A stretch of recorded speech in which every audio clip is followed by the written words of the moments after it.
आओ दोस्तों, आज हम सुनते हैं बड़ी मजेदार कहानी किसान हुआ भगवान से नाराज। एक बार एक किसान परमात्मा से बड़ा नाराज हो गया। कभी बाढ़ आ जाए, कभी सूखा पड़ जाए, कभी धूप बहुत तेज हो जाए तो कभी ओले पड़ जाए।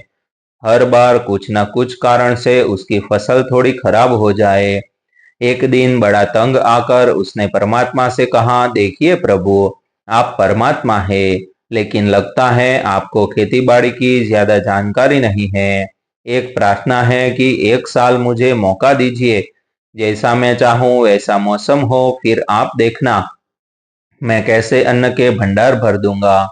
परमात्मा मुस्कुराए और कहा, ठीक है, जैसे तुम कहोगे वैसा ही मौसम दूंगा, मैं दखल नहीं करूंगा। किसान ने गेहूं की फसल बोई, जब धूप चाही तब धूप मिली, जब पानी तब पानी।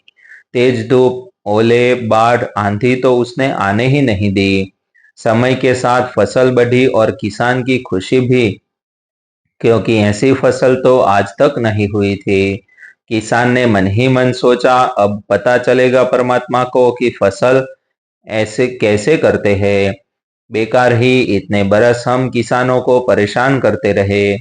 फसल काटने का समय भी आया। किसान बड़े गर्व से फसल काटने लगा, लेकिन जैसे ही फसल काटने लगा, एकदम से छाती पर हाथ रखकर बैठ गया। गेहूं की एक भी बाली के अंदर गेहूं नहीं था। सारी बालियां अंदर से खाली थी। बड़ा दुखी होकर उसने परमात्मा से कहा, प्रभु, ये क्या हुआ? तब परमात्मा बोले, ये तो होना ही था। तुमने पौधों को संघर्ष का जरा सा भी मौका नहीं दिया। ना तेज धूप में उनको तपने दिया, ना आंधी ओलों से जूझने दिया। उनको किसी प्रकार की चुनौती का एहसास जरा भी नहीं होने दिया। इसलिए सब पौधे खोखले रह गए। जब आंधी आती है, तेज बारिश होती है, ओले गिरते हैं, तब पौधा अपने बल से ही खड़ा रहता है। वो अपना अस्तित्व बचाने का संघर्ष करता है, और इस संघर्ष से जो बल पैदा होता है वो ही उसे शक्ति देता है, ऊर्जा देता है, उसकी जीवटता को उभारता है। सोने को भी कुंदन बनने के लिए आग में तपने, हथौड़ी से पीटने, गलने जैसी चुनौतियों से गुजरना पड़ता है। तभी उसकी स्वर्णिम आभा उभरती है, उसे अनमोल बनाती है। उसी तरह जिंदगी में भी अगर संघर्ष ना हो, चुनौती ना हो, तो आदमी खोखला ही रह जाता है। उसके अंदर कोई गुण नहीं आ पाता।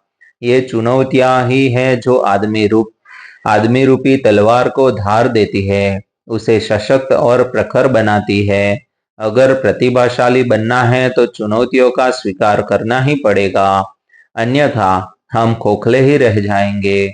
अगर जिंदगी में प्रखर बनना है, प्रतिभाशाली बनना है, तो संघर्ष और चुनौतियों का सामना तो करना ही पड़ेगा। दोस्तों, ऐसी कहानी देखने के लिए आप हमारा चैनल सब्सक्राइब कर लीजिए और अपने दोस्तों को यह वीडियो शेयर कर लीजिए।